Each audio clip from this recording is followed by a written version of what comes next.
본문에서 하나님 음성을 듣고 있는 사람은 에스겔 선지자입니다. 그가 활동했던 시기는 이스라엘이 참 불행한 상황이 전개되고 있었던 때였습니다. 이스라엘은 하나님의 징계와 심판을 받아서 패망했고, 백성들은 모두 바벨론의 포로로 끌려갔던 그런 시기였습니다. 에스겔 자신도 포로로 끌려가 있던 중에 그발 강가에서 하나님의 부르심을 받아서 선지자로 쓰임을 받게 된 인물이 바로 에스겔이었습니다. 하나님께서는 이스라엘 백성들이 처한 이 비극의 상황 속에서 바로 하나님의 말씀을 대언할 에스겔을 세우셨고, 그리고 그를 통해서 하나님의 백성들에게 말씀하고자 하셨던 것을 그를 통해서 하나님은 전달하셨습니다. 오늘의 본문은 이 에스겔이 하나님께로 부르심을 받게 될 때 하나님께로부터 듣게 된 매우 지엄한 말씀을 기록하고 있는 내용입니다. 하나님께서 에스겔에게 이렇게 말씀하셨습니다. 가령 내가 악인에게 말하기를 너는 꼭 죽으리라 할 때 네가 깨우치지 아니하거나 말로 악인에게 일러서 그 악한 길을 떠나 생명을 구원케 하지 아니하면 그 악인은 그 죄 중에 죽으려니와 내가 그 핏값을 내 손에서 찾을 것이고 라고 했습니다. 이 말의 의미는 악인이 계속 악을 행하면 내가 반드시 그를 죽일 터인데, 이러한 경고를 전달할 자는 바로 너 에스겔이다.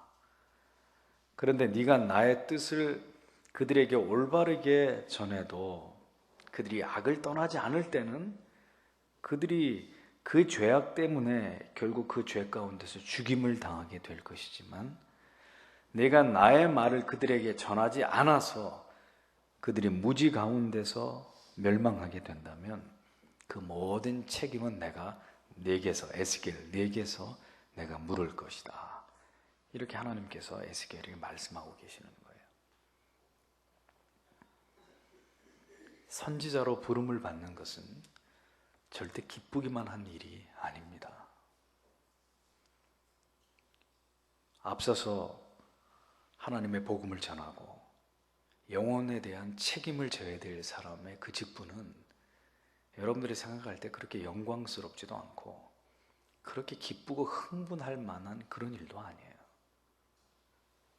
하나님께서 이토록 무서운 말씀으로 에스겔을 선지자로 부르고 계신 것을 주목해 보십시오. 이거 어디 아무나 선지자가 되겠습니까? 우리는 이 본문을 통해서 복음을 전하는 일에 대한 책임이 얼마나 두려운 것인지를 우리는 말씀 속에서 깨닫게 됩니다. 전도는 하나님을 믿지 않고 살아가는 사람들에게 그들의 죄로 말미암은 그들이 처하게 될 운명과 더불어서 그들을 향한 하나님의 긍휼을 함께 보여주어서 그들로 하여금 하나님께 돌이키게 하는 일이 전도입니다. 금요일날 사도행전 강의를 통해서 복음 전파가 무엇인지를 여러분들이 분명히 들으셨을 겁니다. 그런데 우리는 이 진지한 복음을 너무나 경박하고 신중하지 못하게 전하는 중대한 우를 범하고 있는 것을 봅니다. 복음을 전하는 일은 사람의 비율을 맞추거나 복음을 장난스럽게 여기도록 전해서는 안 되는 일이에요. 아양을 떨고 아부를 하면서 온갖 비율을 다 맞춰 요구를 들어주는 것으로 마치 협상을 하듯이 그렇게 복음을 전하는 것은 결코 복음을 전하지 않았으면 안전했지, 그것은 복음 전도의 올바른 방법이 아닙니다. 저는 여러분들께서 복음을 전하기 위해서 사용하는 모든 인간적인 방법들에 관해서 분명히 말씀드리거니와 그러한 방법으로는 결코 그 영혼을 그리스도께로 인도할 수 없다고 저는 단언할 수 있습니다. 몇 번 여러분들의 보이는 성의에 못 이기는 척하고 따라 나와서 앉아 있을 수는 있겠죠. 하지만 그것은 전도가 아닙니다. 원하는 것을 얻기 위해서 아양과 애교를 떨면서 부탁을 하는 것은 세상 사람들이 하는 일들이에요. 소기의 목적을 달성하기 위해서 수단과 방법을 가리지 않고 그가 원하는 것을 들어주면서 협상하면서 결국은 내 원하는 대로 들어만 다오, 이런 식의 접근 방법은 복음을 전하는 자의 태도가 되어서는 안 됩니다. 복음의 정신은 그런 장난스러운 것이 될 수 없는 거예요. 그런 한가하고 여유롭고 느긋함일 수 없는 것입니다. 오면 좋고 안 와도 그다지 손해볼 것 없는 그런 태도로 전하는 것은 적어도 복음일 수 없는 거예요. 여러분들이 기억하셔야 될 사실은 믿지 않는 가족에게 혹은 신앙의 자리를 멀리 떠나가 있는 가족들에게 여러분들이 그들에게 해줄 수 있는 말이라고는 딱 한 가지밖에 없습니다. 그렇게 주를 멀리하고 살아가다가 어느 날 맞이하게 될 인생의 끝날이 얼마나 무섭고 두렵고 무엇보다도 후회할 모든 기회조차도 없이 황망하게 지옥으로 내려갈 수밖에 없는지에 관해서 여러분들이 그들에게 해줄 수 있는 얘기는 매우 직설적이고 그리고 매우 솔직하게 그 사실을 말해주는 것입니다. 분명하게 지옥이 있다, 지옥이 있다. 이렇게 살다가 어느 날 하나님이 내 목숨을 찾는다면 너는 돌이킬 수 없이 순식간에 지옥을 향해 굴러 떨어지게 될 것이고 그것으로 너의 모든 미래는 끝이 나고야 만다는 것을 매우 분명하게, 아주 생생하게, 자다가 악몽이라도 꿀 수 있을 만큼 분명하게 그 사실을 이야기해 줘야 돼요. 수없이 이렇게 강청하고 촉구했어도 지금 이 아버지의 말을, 이 어미의 말을, 남편과 아내의 말을, 아들과 딸의 말을, 친구의 말을 우습게 여기고 무시하고 경멸하고 혹은 무관심으로 일관한 결과가 얼마나 돌이킬 수 없이 두려운 결과를 가져오게 될 줄에 관해서 그를 붙들고 눈물로 말해줄 수 있어야 된단 말이에요. 복음 전하는 건 장난이 아니에요. 우리 교회 오십시오. 냄비 준답니다.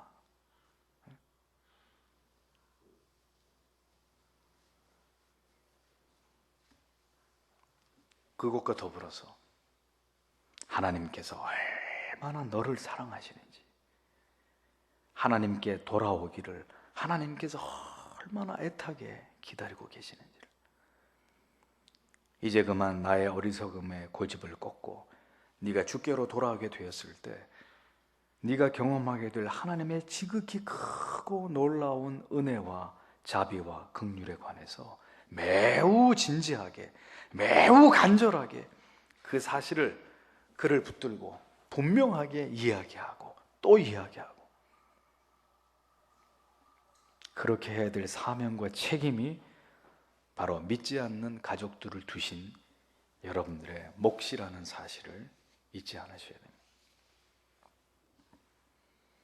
그래서 믿지 않던 가족들이, 그리고 신앙에서 미끄러져 있던 가족들이 하나님 없이 살던 그 길에서 하루빨리 돌이키도록 돕는 것이, 그것이 바로 전도입니다.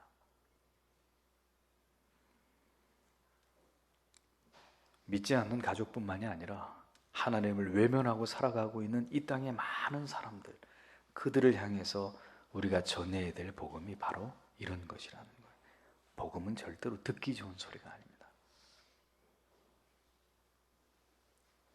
그래서 어떤 사람으로 하여금 나도 네 말 들어보니 야, 교회나 나가봐야 되겠다. 그 교회 가면은 착한 남자들 여자들 많은데 그 중에 하나 골라가지고 나도 시집이나 장가나 한번 가보자. 교회 가면 기분이 좋아지겠지? 마음이 편해질 거야. 재미있는 행사가 있다는데 나도 교회나 한번 나가봐야 되겠다. 이런 생각만으로 교회 문을 열고 들어오게 만드는 것은 그건 전도가 아니에요. 그건 절대로 전도가 아니에요.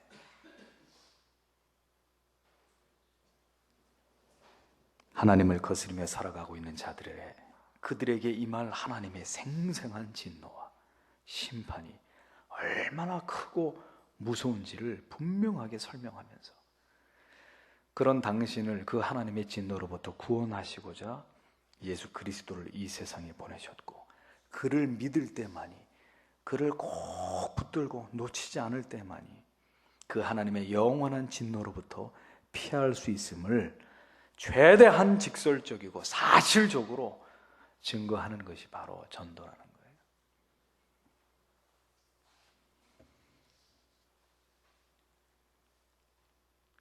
여러분의 그와 같은 복음 전파에 성령의 기름 부으심이 함께한다면 여러분들의 말 한마디 한마디는 구원받기로 작정된 그 가족들의 가슴에 지워지지 않고 새겨지는 진리의 철필이 되는 것입니다.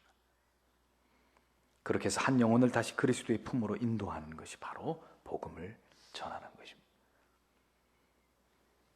오늘 믿지 않는 가족들을 두고 있는 성도 여러분, 한때는 말할 수 없는 부담감을 갖고 매일 눈물로 기도하시던 때가 여러분들에게 있으셨을 겁니다. 하지만 지금은 어떻습니까? 그저 기도해야 되는데 라는 생각만 간혹 떠오를 뿐이지 전혀 그들에게 이 생생한 복음을 전하거나 그들의 영혼에 호소할 마음을 좀처럼 갖지 못하고 있는 그런 상태에 계신 것은 아닙니까? 만약에 그렇다면 그 이유가 무엇일까요? 그 이유는 딱 한 가지밖에 없어요. 뭐냐? 내 자신의 영적인 상태 때문입니다. 가족 가운데 한 사람이 지속적으로 하나님을 거스르면서 자신의 행동으로 하나님을 대적하면서 살아가는 경우, 그 영혼을 바라보면서 깊은 근심과 염려에 쌓이지 않는 것은 한마디로 얘기했을 때 여러분들의 영혼이 건강하지 않다는 매우 분명한 증거입니다. 우리가 죽어가는 영혼을 바라보면서 그를 향해서 불쌍히 여기는 마음이 없다면 그 영혼이 바로 나의 가족임에도 불구하고 나의 영혼에 그들을 향한 말할 수 없는 슬픔과 비통함이 내 가슴에 느껴지지 않는다면 내 자신이야말로 이 세상에서 제일 불쌍한 사람이 되는 거예요. 여러분, 진정한 가족 사랑이 무엇입니까? 그저 잘 되기만 바라는 거예요?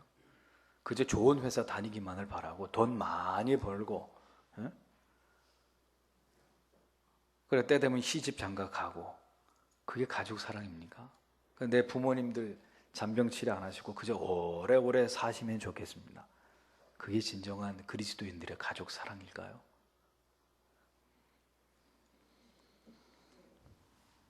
하나님을 알지 못하고 죄악 가운데 살아가고 있는 그들을 향해서 타는 연민의 마음이 있어야 합니다. 그들을 불쌍히 여기는 마음이 있어야 돼요. 그리고 그러한 마음에서 우러나는 그 간절함은 어디에서 비롯되느냐? 그 가족들의 영혼을 위해서 간절히 하나님 앞에 기도할 때에 생기는 감정들이에요. 그러니 내 영혼이 죽어 있기 때문에 기도하지도 못하고, 기도하지 않으니 영혼들을, 내 사랑하는 믿지 않는 가족들을 향한 타는 마음의 고통과 괴로움도 못 느끼고,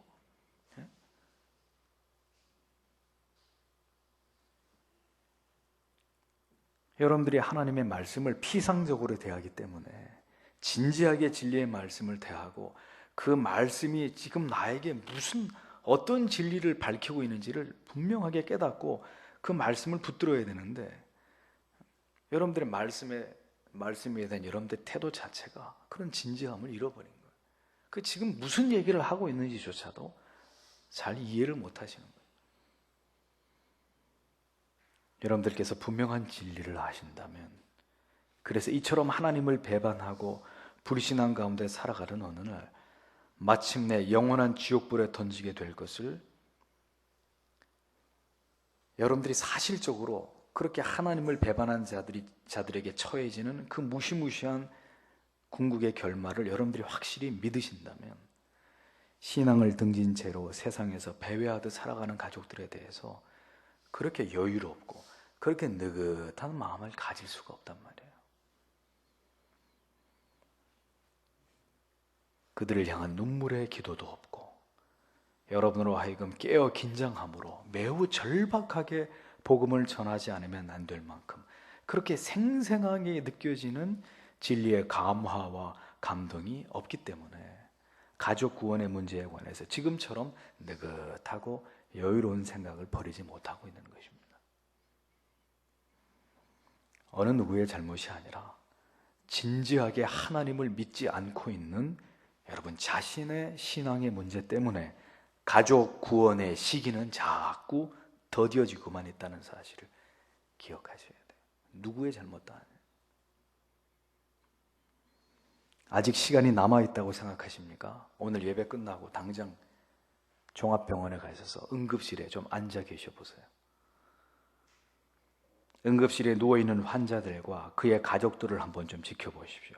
그리고 그 위급한 상황에서 생명을 다해 목숨을 잃은, 결국 이 자기의 명이 다해서 목숨을 잃어버리는 그런 환자들과 그 곁에서 급작스러운 이 사랑하는 가족의 죽음을 받아들일 수 없어서 미친 듯이 오열하는 그런 유가족들의 모습을 한번 1시간 동안 물끄러미 앉아가지고 응급실에서 구경을 하고 오시란 말입니다. 아침에 분명히 다녀오겠습니다 하고 나갔던 아들이 응급실 침대 위에 싸늘한 시신이 되어서 올라가 있을 때 그 아비 어미가 가슴을 쥐어 뜯으며 울부짖는 것을 보시란 말이에요. 여보 아침에 잘 갔다 오겠소 하고 나갔던 남편이 호흡을 다하고 생명호흡기를 떼놓고 최선을 다했습니다만 어쩔 수가 없습니다 라고 했을 때 한 가족 전체가 견딜 수 없는 슬픔에 빠져서 절망하는 그 모습을 한번 지켜보란 말이에요. 시간이 있다고요?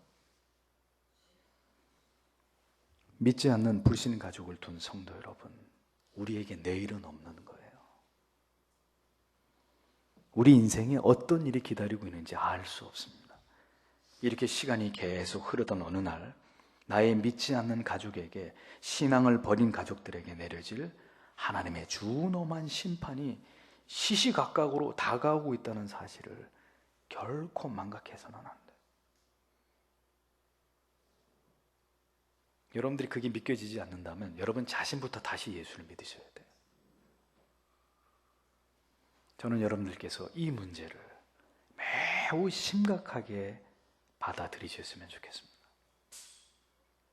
5월 8일 날 불신 가족들, 온 가족이 함께 교회 오는 날라고 정했을 때 그저 뭐 또 행사 하나 하고 지나가겠지 이렇게 생각하셨습니까?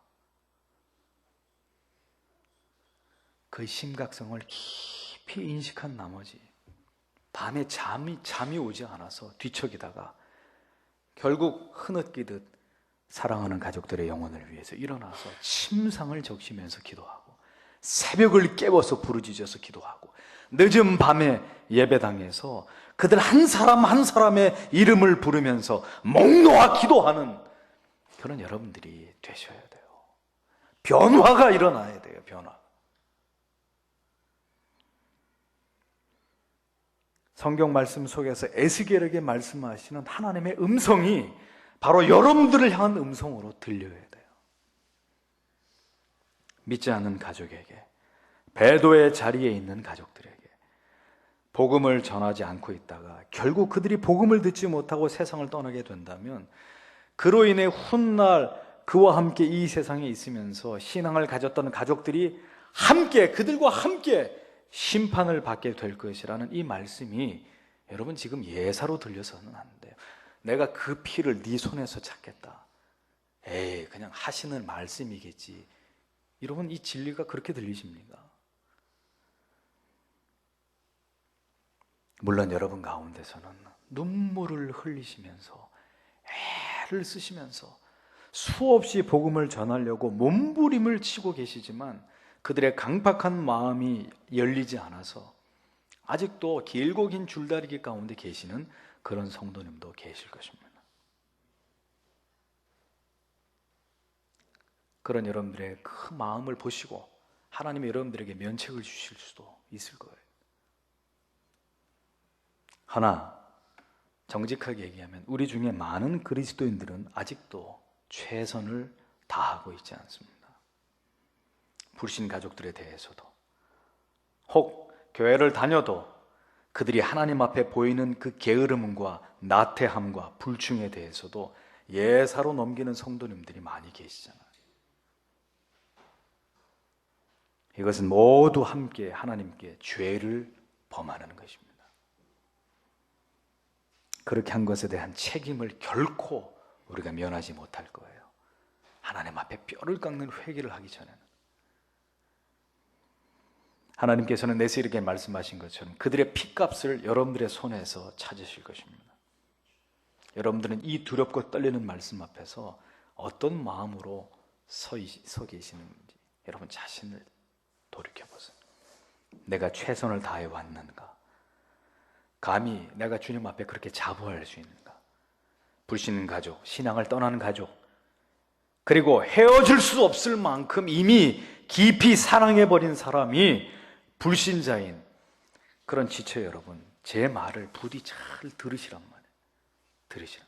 여러분의 그 지금 여유로운 마음과 태도와 자세를 속히 버리세요. 속히 버리세요.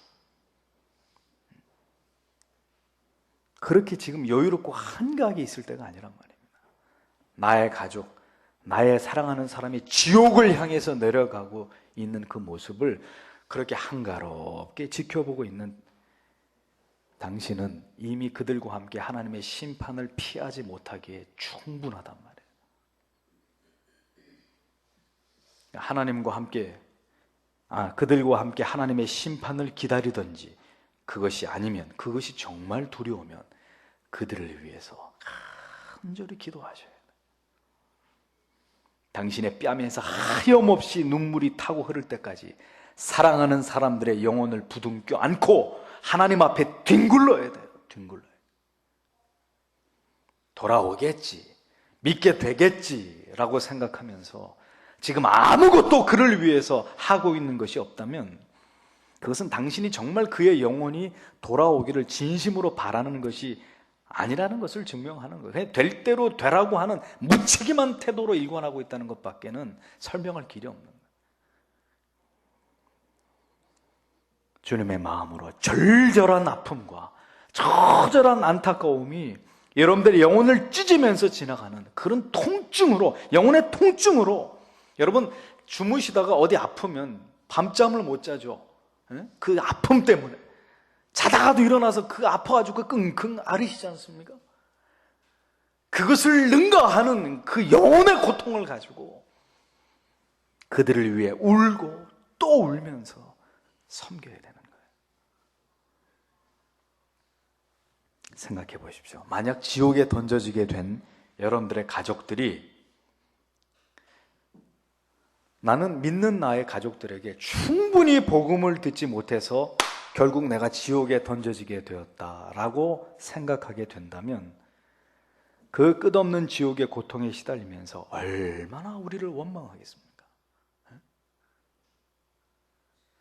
내 아버지가 왜 나를 채찍으로 때려서라도 나를 돌이키게 하지 않으셨던 것일까?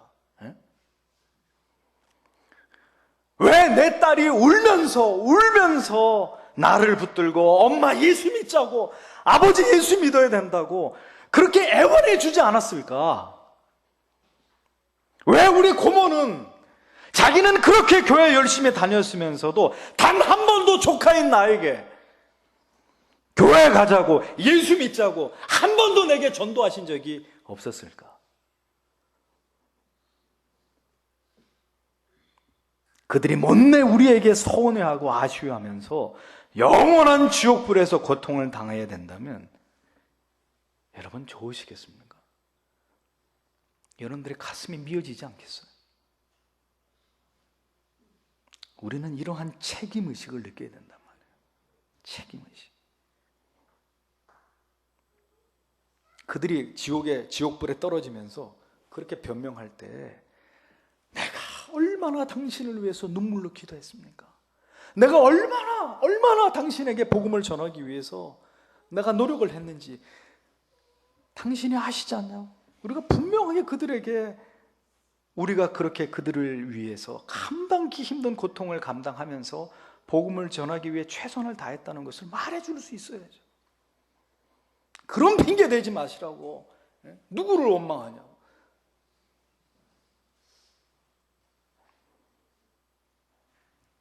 혼자 신앙생활을 하면서 자기 가족의 구원에 대해서 냉담한 사람치고 제가 하늘과 땅의 기름진 축복을 받는 사람을 신자들 가운데 보지 못했습니다.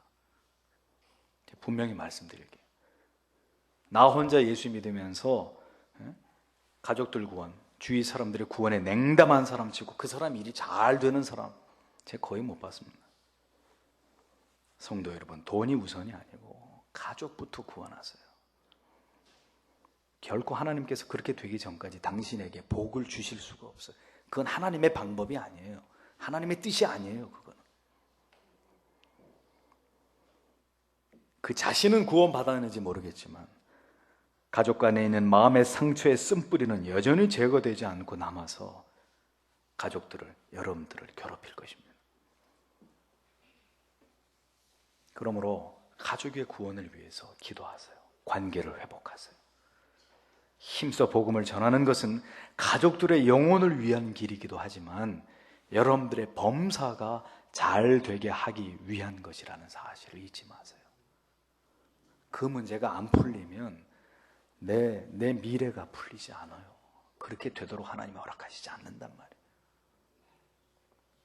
사도 바울은 데살로니가 교회에게 편지하기를 우리의 소망이나 기쁨이나 자랑의 면류관이 무엇이냐, 그의 강림하실 때 우리 주 예수 앞에 너희가 아니냐, 너희는 우리의 영광이요 기쁨이니라 라고 그렇게 고백합니다. 이게 무슨 뜻입니까?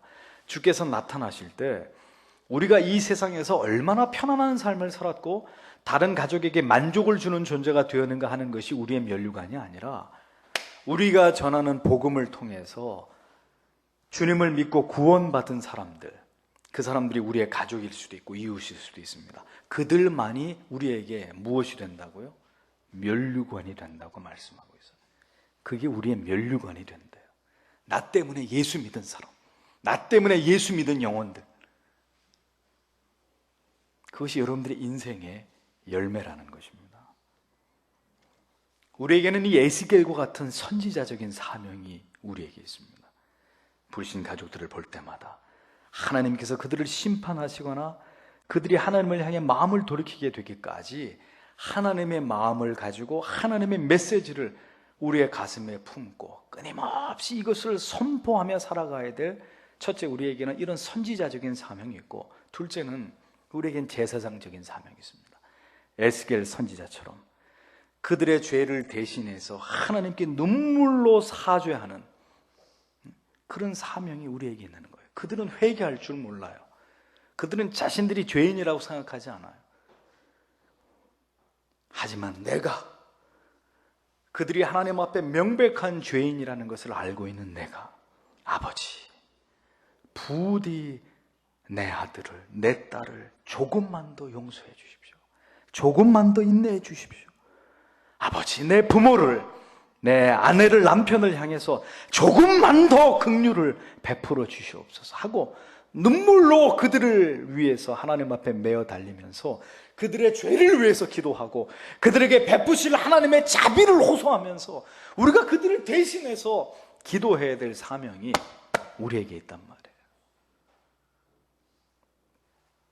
그들에게 하나님의 구원의 은혜가 속히 임하기를 오늘도 온 마음을 다해서 하나님 앞에 기도해야 하는 것입니다. 성도 여러분, 묻고 싶습니다. 가족의 구원을 위해서 작정하시고 기도해 보셨습니까? 아버지의 영혼, 자녀의 영혼, 배우자의 영혼을 위해서 여러분 금식하시면서 기도해 보신 적 있으세요? 아버지요, 나를 사랑해 주시고 내게 은혜를 베풀어 주실수록에 저는 더욱 슬픈 영혼이 됩니다. 그 사랑도 그 은혜도 모르고 짐승처럼 살아가고 있는 내 가족들 때문에 하나님이 내게 은혜를 베푸시고 사랑을 베푸실수록 저는 너무 너무너무 슬퍼집니다. 하나님께서 아직도 저의 이 애타는 기도에 응답하시지 않으시므로 나의 가족이 아직도 당신의 품 안에 돌아오지 않으니 내 영혼은 언제나 슬플 뿐입니다. 내게 아무리 기쁜 일이 있어도 아버지, 그것은 저에게 기쁨이 아닙니다. 그들이 돌아오기까지 저는 오늘도 이 세상에서 가장 슬픈 사람이고 가장 고독한 사람이고 가장 불행한 사람일 따름입니다. 이렇게 눈물로 간절히 하나님께 메어 달리는 그런 여러분들이 되셔야 되는 거예요. 여러분이 눈을 감게 되는 날, 하나님, 저는 제게 주신 하나님의 은혜를 따라서 최선을 다해 살려고 노력했습니다. 그리고 내 사는 모든 날 동안 나에게 허락하신 가족들을 당신 앞으로 인도하기 위해서 언제나 눈물을 나의 양식 삼아 그렇게 기도하며 매달려 왔습니다. 언제나 그들 때문에 견딜 수 없는 슬픔으로 내 한평생을 그렇게 보내야만 했습니다. 아버지여, 나를 그리고 내 사랑하는 가족들을 불쌍히 여기소서. 이렇게 여러분들이 주님 앞에 설 때 여러분 모두가 저는 그렇게 말씀할 수 있었으면 좋겠습니다. 가정의 복음화는 바로 여러분들이 흘릴 피를 다 흘리고 여러분들이 쏟을 눈물을 다 쏟고 찢을 살을 다 찢기 전까지는 결코 이루어지지 않는 법이에요. 한 자매가 저에게 전화가 와서 안 믿는 가족들이 오늘 내려오라는 겁니다. 가족의 행사가 있기 때문에. 그래서 제가 가지 말라 그랬어요. 가지 마라. 그렇게 해서 한 번, 두 번 응해준다고 해서 그 사람들이 네가 믿는 하나님을 인정하지 않을 거다. 너는 교회에서 예배를 드려라.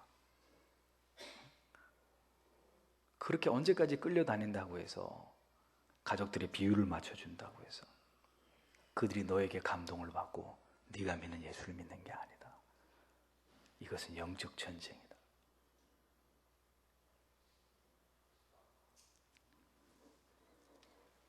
할 수 없어요. 아플 만큼 아파야 돼요. 여러분 가운데는 이 말씀을 들으면서 고개를 들지 못하는 분이 있을 수 있을 겁니다. 마음이 칼로 베인 듯 아픈 분도 있을 거예요.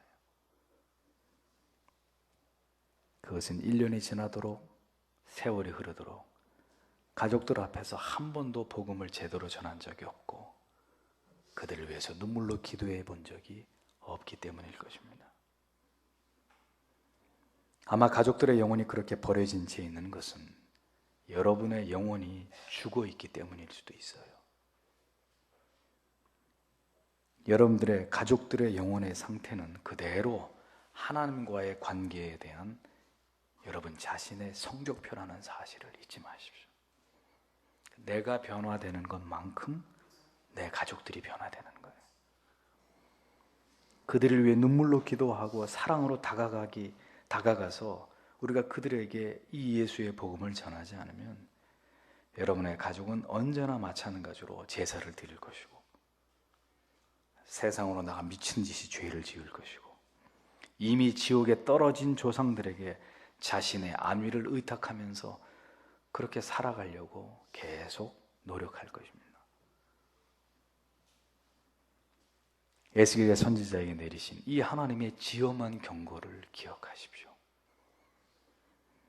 그리고 오늘부터라도 불신 가족들을 위해 그들의 구원을 위해 여러분들이 최선을 다하는 삶을 살아야 돼요.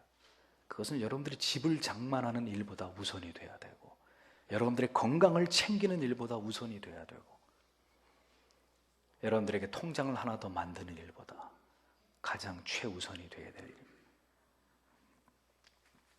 여러분들의 사랑하는 가족들이 모두 주님의 품으로 돌아오기 전까지 여러분의 영혼에 참다운 행복이라는 것은 기대하지 마세요. 눈부신 태양 아래서 마음껏 행복과 기쁨을 누리게 될 그날은 여러분의 모든 가족이 모두 다 주님의 환히 웃으시는 그 낯을 배웁게 될 그날이 될 것입니다.